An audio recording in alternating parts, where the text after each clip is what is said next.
Listen, Billy, I'm really sorry that I locked you up in that cupboard. It wasn't fair of me. Just talking about all these joints really got me in a strange mood, and then you bit me and... Billy? Billy? Uh-oh. The third type of synovial joint is the pivot joint. Just like hinge joints, pivot joints have a single axis of movement. However, instead of flexion and extension, pivot joints allow rotation, which is a spinning motion. Oh, so why am I under this desk? Well, with Billy at large, I think it's a good idea just to take precautions, keep a low profile. He's a good little guy at heart, but he was acting kinda weird earlier. Talking about how unfair it was for him to be a skeleton and not have any skin, and saying that my skin was so cool.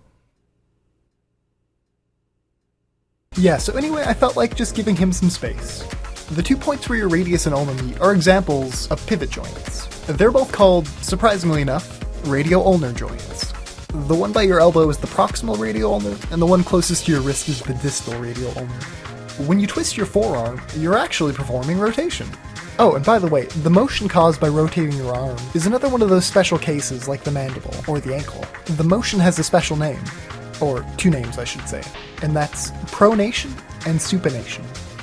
Pronation is when you have the palms of your hands pointing downward or backward. Supination is having your palms facing forward or up. And pronation and supination can also refer to the orientation of the body. For example, if you're laying flat on your stomach, you're said to be prone. And if you're lying on your back, you're said to be supine. Wait, what are we talking about? Oh, pivot joints! Another pivot joint is the one that allows you to shake your head left and right, like when I make a bad joke.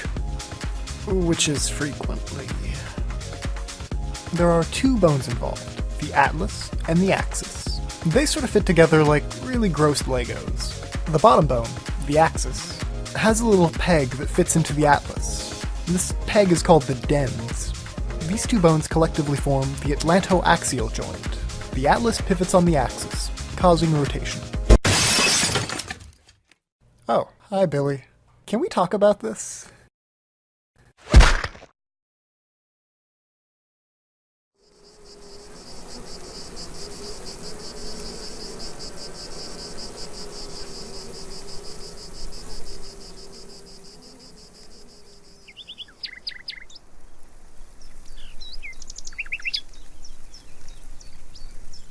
Ah, what a day. The sun is shining. The insects are chirping.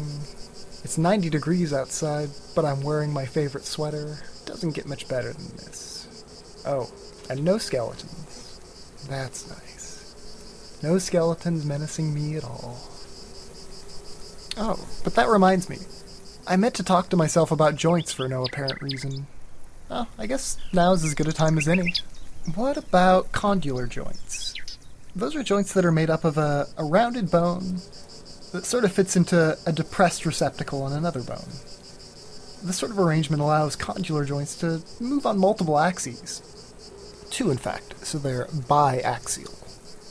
Because of that increased range of motion, condylar joints can flex and extend, just like hinges, but they can also move laterally. That lateral motion is called abduction and adduction, but I don't really feel like talking about it right now. The joints between the metacarpals and phalanges are condylar joints, as are the joints between the metatarsals and the phalanges of the feet.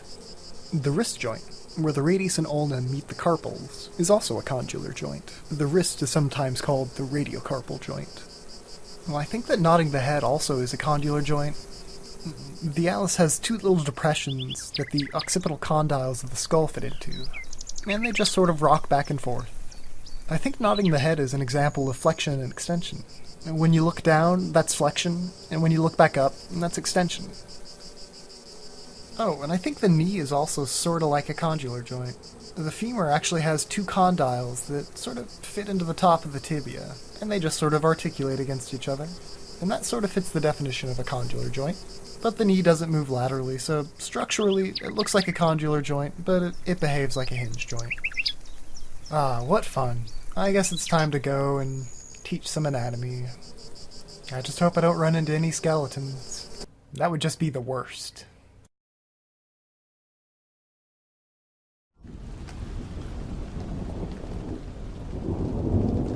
Hello again, everybody. Sorry about that. The situation got a little bit out of control. Billy's got some emotional issues he needs to work on.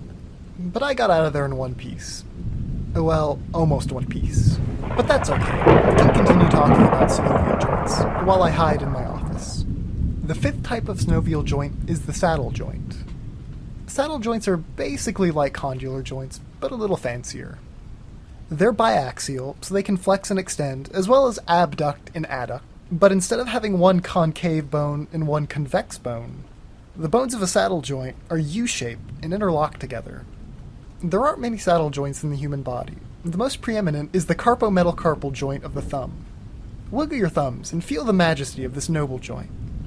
There are also tiny saddle joints between the clavicle and the sternum. If you put your hand on this joint and sort of wiggle your shoulder, you'll see that the clavicle is surprisingly mobile. The sixth and final synovial joint type is the ball and socket. These joints can move in pretty much any direction. They can flex, extend, abduct, adduct, and rotate.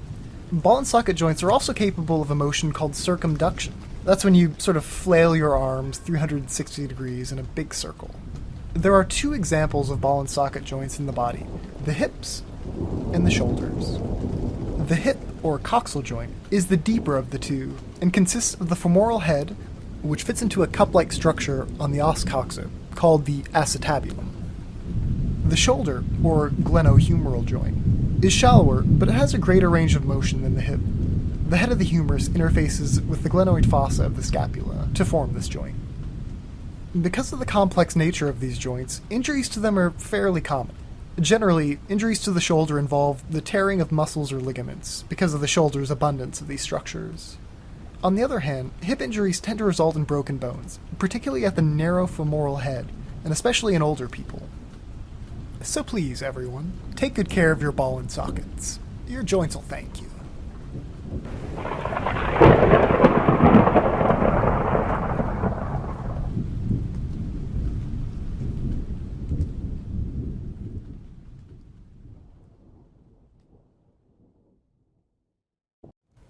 Well, everybody, it sure has been fun. I'm not sure that I learned anything, but hopefully you did. And remember, it's always better when we learn about anatomy together.